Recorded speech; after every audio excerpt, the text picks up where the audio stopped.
दोस्तों स्वागत है आप सभी का टारगेट अड्डा स्टडी यूट्यूब चैनल पर। Daily most important current affairs के साथ अन्य किसी भी तरह के स्टडी वीडियोस या एग्जाम रिलेटेड बेस्ट एनालिसिस के लिए आप चैनल के साथ जुड़ सकते हैं। दोस्तों अभी तक आपने चैनल सब्सक्राइब नहीं किया है तो चैनल को सब्सक्राइब जरूर कर लें और हाँ, बेल आइकन दबाना ना भूलें, जिससे आगे की अपडेट्स आपको लगातार मिलती रहें। दोस्तों अब आप जुड़ सकते हैं हमारे साथ टेलीग्राम पर, जहां आपको डेली शाम को क्विज़ के माध्यम से करंट अफेयर्स की टेस्ट सीरीज दी जाती हैं। तो दोस्तों आज है 5 मार्च 2022 और हम आपके लिए लेकर आए हैं आज की कुछ मोस्ट इंपॉर्टेंट करंट अफेयर्स जो आगामी किसी भी एग्ज़ाम, एसएससी, बैंक, रेलवे या अन्य किसी भी स्टेट एग्ज़ाम के लिए बेहद ही इम्पॉर्टेंट हैं। तो दोस्तों वीडियो को लंबा किए बिना चलते हैं सीधे अपने आज के मोस्ट इंपॉर्टेंट क्वेश्चंस की तरफ। तो दोस्तों ये रहा आज का पहला प्रश्न। निम्न में से किस आईआईटी के शोधकर्ताओं ने एक बायोडिग्रेडेबल नैनो पार्टिकल विकसित किया है? तो दोस्तों इसके लिए ऑप्शन दिया गया है। Option A IIT Pune, option B IIT Delhi, option C IIT Chennai और ऑप्शन डी आईआईटी कानपुर। तो दोस्तों इसका सही ऑप्शन है ऑप्शन डी आईआईटी कानपुर। हाल ही में आईआईटी कानपुर के शोधकर्ताओं ने एक बायोडिग्रेडेबल नैनो पार्टिकल विकसित किया है। तो दोस्तों देख लेते हैं क्वेश्चन से जुड़ी कुछ इंपॉर्टेंट पॉइंट्स क्या क्या हैं। आईआईटी कानपुर के शोधकर्ताओं ने हाल ही में एक बायोडिग्रेडेबल नैनो पार्टिकल विकसित किया है। दोस्तों इसका प्रयोग फसलों को बैक्टीरिया और फंगल बीमारियों से बचाने के लिए रासायनिक आधारित कीटनाशकों के विकल्प के रूप में किया जा सकता है। दोस्तों यह नैनो पार्टिकल्स कृषि उत्पादकता में बढ़ोतरी करते हुए फसल संक्रमण के जोखिम को कम करेगा। तो दोस्तों चलते हैं अपने अगले क्वेश्चन की तरफ। मध्य प्रदेश के उज्जैन में हाल ही में कितने मिनट में 11.71 लाख मिट्टी के दिए जलाकर गिनीज वर्ल्ड रिकॉर्ड बनाया गया है? तो दोस्तों इसके लिए ऑप्शन दिया गया है। Option A 5 minute, option B 10 minute, option C 15 minute और ऑप्शन डी 20 मिनट। तो दोस्तों इसका सही ऑप्शन है ऑप्शन बी 10 मिनट।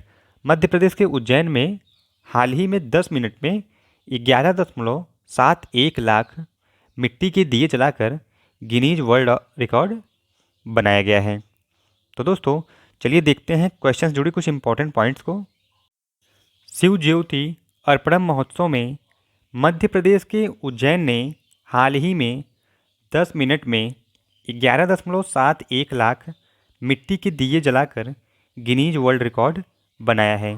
दोस्तों उन्होंने उत्तर प्रदेश के अयोध्या में बनाए गए 9.41 लाख दियों को जलाने का पिछला रिकॉर्ड तोड़ दिया है। दोस्तों उज्जैन शहर को महाकाल की भूमि के नाम से भी जाना जाता है। तो दोस्तों चलिए चलते हैं अपने नेक्स्ट क्वेश्चन की तरफ। टाटा आईपीएल 2022 के लिए किस घरेलू कार्ड भुगतान नेटवर्क को ऑफिशियल पार्टनर बनाया गया है? तो दोस्तों इसके लिए ऑप्शन दिया गया है। Option A visa card, option B है पेटीएम और ऑप्शन सी है रुपे कार्ड और ऑप्शन डी मास्टर कार्ड। तो दोस्तों इसका सही ऑप्शन है option C RuPay card. Tata IPL 2022 के लिए घरेलू कार्ड भुगतान रुपे को ऑफिशियल कार्ड पार्टनर बनाया गया है। तो दोस्तों देख लेते हैं क्वेश्चंस जुड़ी कुछ इंपॉर्टेंट पॉइंट्स क्या क्या हैं। National payments corporation of India द्वारा लॉन्च किए गए अपनी तरह का पहला domestic card payment network RuPay को, दोस्तों यहाँ रुपे होगा, रुपे को हाल ही में टाटा आईपीएल 2022 के लिए ऑफिशियल पार्टनर बनाया गया है। दोस्तों रुपे भारत, दोस्तों यहाँ पर भी रुपे होगा, रुपे भारत की तरफ से अपनी तरह का पहला ग्लोबल कार्ड भुगतान नेटवर्क है। तो दोस्तों चलिए चलते हैं अपने नेक्स्ट क्वेश्चन की तरफ। ऑस्ट्रेलिया के विकेट कीपर बल्लेबाज रॉड मॉस का हाल ही में किस उम्र में निधन हो गया है? तो दोस्तों इसके लिए ऑप्शन दिया गया है। ऑप्शन ए 64 वर्ष, ऑप्शन बी 68 वर्ष, ऑप्शन सी 74 वर्ष और ऑप्शन डी 75 वर्ष। तो दोस्तों इसका सही ऑप्शन है ऑप्शन सी 74 वर्ष। ऑस्ट्रेलिया के विकेटकीपर बल्लेबाज रॉड मास का हाल ही में 74 वर्ष की उम्र में निधन हो गया है। तो दोस्तों देख लेते हैं क्वेश्चन से जुड़ी कुछ इंपॉर्टेंट पॉइंट्स क्या क्या हैं। ऑस्ट्रेलिया के पूर्व विकेटकीपर बल्लेबाज रॉड मास का हाल ही में 74 वर्ष की आयु में निधन हो गया है। दोस्तों मॉस ने ऑस्ट्रेलिया के लिए 1970 से 1984 तक इंटरनेशनल क्रिकेट खेला। दोस्तों उन्होंने 2016 तक ऑस्ट्रेलियाई पुरुष क्रिकेट टीम के मुख्य चयनकर्ता की भूमिका निभाई थी।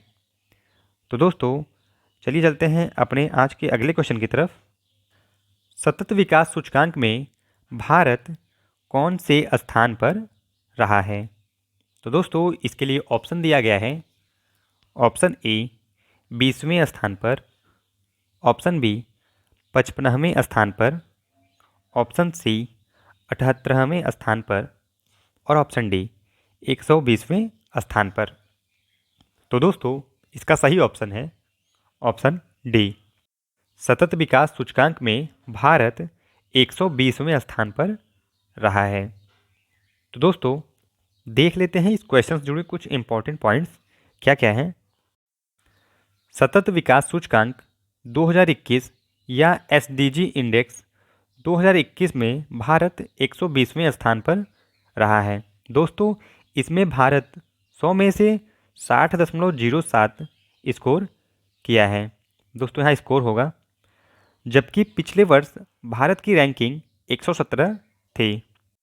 इस सूचकांक में फिनलैंड पहले और स्वीडन दूसरे स्थान पर है, जबकि डेनमार्क तीसरे और जर्मनी चौथे स्थान पर रहा है। तो दोस्तों चलते हैं अपने आज के अगले क्वेश्चन की तरफ। टीएस रामकृष्णन को हाल ही में किस म्यूचुअल फंड ने अपना प्रबंध निदेशक और सीईओ नियुक्त किया है? तो दोस्तों इसके लिए ऑप्शन दिया गया है। Option A SBI mutual fund, option B BOI mutual fund, option C है एलआईसी म्यूचुअल फंड और ऑप्शन डी है एचडीएफसी म्यूचुअल फंड। तो दोस्तों इसका सही ऑप्शन है option C LIC mutual fund. TS Ramakrishnan को हाल ही में एलआईसी म्यूचुअल फंड ने अपना प्रबंध निदेशक और सीईओ नियुक्त किया है। तो दोस्तों देख लेते हैं क्वेश्चन से जुड़ी कुछ इंपॉर्टेंट पॉइंट्स क्या क्या हैं। एलआईसी म्यूचुअल फंड ने हाल ही में टीएस रामकृष्णन को अपना प्रबंध निदेशक और सीईओ नियुक्त किया है। दोस्तों ये दिनेश पंगटे जो कि पूर्णकालिक निदेशक और सीईओ हैं उनकी जगह लेंगे। दोस्तों टीएस रामकृष्णन ने बैचलर ऑफ कॉमर्स और पीजीडीआईएम किया है। तो दोस्तों चलते हैं अपने आज के अगले क्वेश्चन की तरफ। निम्न में से कौन सी एयरलाइंस सौर ईंधन का उपयोग करने वाली विश्व की पहली एयरलाइंस बनने की योजना बना रही है? तो दोस्तों इसके लिए ऑप्शन दिया गया है। Option A Air India airlines, option B Kingfisher airlines, option C है स्विस एयरलाइंस और ऑप्शन डी इंडिगो एयरलाइंस। तो दोस्तों इसका सही ऑप्शन है option C Swiss airlines. Swiss airlines सौर ईंधन का उपयोग करने वाली विश्व की पहली एयरलाइंस बनने की योजना बना रही है। तो दोस्तों चलिए देख लेते हैं क्वेश्चन से जुड़ी कुछ इंपॉर्टेंट पॉइंट्स क्या क्या हैं। स्विस एयरलाइंस हाल ही में सौर ईंधन का उपयोग करने वाली विश्व की पहली एयरलाइन बनने की योजना बना रही है। दोस्तों लुफ्थांसा की स्विस एयरलाइन ने बाजार में लॉन्च के लिए निर्माता सिनेलियन के साथ रणनीतिक सहयोग शुरू किया है। तो दोस्तों चलिए चलते हैं अपने आज के अगले क्वेश्चन की तरफ। निम्न में से किस मंत्रालय द्वारा बेंगलुरु के सहयोग से स्त्री मनोरक्षा परियोजना शुरू की गई है? तो दोस्तों इसके लिए ऑप्शन दिया गया है। ऑप्शन ए जनजातीय मंत्रालय, ऑप्शन बी शिक्षा मंत्रालय, ऑप्शन सी महिला और बाल विकास मंत्रालय, ऑप्शन डी रेल मंत्रालय। तो दोस्तों इसका सही ऑप्शन है ऑप्शन सी महिला और बाल विकास मंत्रालय। महिला और बाल विकास मंत्रालय के द्वारा बेंगलुरु के सहयोग से स्त्री मनोरक्षा परियोजना शुरू की गई है। तो दोस्तों चलिए देख लेते हैं क्वेश्चन जुड़ी कुछ इंपॉर्टेंट पॉइंट्स क्या क्या है। बेंगलुरु के सहयोग से हाल ही में महिला और बाल विकास मंत्रालय ने पूरे भारत में महिलाओं के मानसिक स्वास्थ्य में सुधार के उद्देश्य से स्त्री मनोरक्षा परियोजना शुरू की है। दोस्तों यह परियोजना वन स्टॉप सेंटर के पदाधिकारियों के क्षमता निर्माण पर ध्यान केंद्रित करेगी। तो दोस्तों चलिए चलते हैं अपने आज के अगले क्वेश्चन की तरफ। भारतीय निशानेबाज सौरभ चौधरी ने ISSF विश्व कप 2022 में पुरुष के कितने मीटर एयर पिस्टल इवेंट में गोल्ड मेडल जीता है? तो दोस्तों इसके लिए ऑप्शन दिया गया है। Option A 10 metre, option B 15 metre, option C दोस्तों यहाँ 2 बार 15 मीटर हो गया है, और ऑप्शन डी 20 मीटर। तो दोस्तों इसका सही ऑप्शन है ऑप्शन ए 10 मीटर। भारतीय निशानेबाज सौरभ चौधरी ने ISSF विश्व कप 2022 में 10 मीटर एयर पिस्टल इवेंट में गोल्ड मेडल अपने नाम किया है। तो दोस्तों देख लेते हैं क्वेश्चन जुड़ी कुछ इंपॉर्टेंट पॉइंट्स क्या क्या है। भारतीय निशानेबाज सौरभ चौधरी ने हाल ही में मिस्र के काहिरा में हो रहे ISSF विश्व कप 2022 में पुरुषों के 10 मीटर एयर पिस्टल इवेंट में गोल्ड मेडल अपने नाम किया है। दोस्तों इस इवेंट में जर्मनी के माइकल ने सिल्वर मेडल जीता है, जबकि इसी विश्व कप में महिलाओं की 10 मीटर एयर पिस्टल वर्ग में भारत की स्त्री निवेथा ईसा सिंह और रुचिता विनरकर ने गोल्ड मेडल अपने नाम किया है। दोस्तों चलते हैं अगले क्वेश्चन की तरफ। केंद्रीय पर्यावरण मंत्री का नाम बताइए जिन्होंने हाल ही में विज्ञान और पर्यावरण केंद्र की भारत की पर्यावरण रिपोर्ट की स्थिति 2022 जारी की है। तो दोस्तों इसके लिए ऑप्शन दिया गया है। Option A Rajnath Singh, option B Bhupendra Yadav, option C Hardeep Singh Puri, और ऑप्शन डी पीयूष गोयल। तो दोस्तों इसका सही ऑप्शन है ऑप्शन बी भूपेंद्र यादव। भूपेंद्र यादव जो केंद्रीय पर्यावरण मंत्री हैं, इन्होंने हाल ही में विज्ञान और पर्यावरण केंद्र की भारत की पर्यावरण रिपोर्ट की स्थिति 2022 जारी की है। तो दोस्तों क्वेश्चन जुड़ी कुछ इंपॉर्टेंट पॉइंट्स की तरफ चलते हैं। केंद्रीय पर्यावरण मंत्री श्री भूपेंद्र यादव ने हाल ही में विज्ञान और पर्यावरण केंद्र की भारत की पर्यावरण रिपोर्ट की स्थिति 2022 जारी की है। दोस्तों जिसके मुताबिक भारत ने गुणवत्तापूर्ण शिक्षा व जमीन पर जीवन की गुणवत्ता के मामले में भी खराब प्रदर्शन किया है। दोस्तों भारत का समग्र सतत विकास लक्ष्य स्कोर 100 में से 66 था। तो दोस्तों ये रहे आज के कुछ most important current affairs. Daily इसी तरह के मोस्ट इंपॉर्टेंट करंट अफेयर्स के लिए आप चैनल के साथ जुड़ सकते हैं। दोस्तों वीडियो पसंद आई हो तो वीडियो को एक बार लाइक शेयर जरूर कर दें।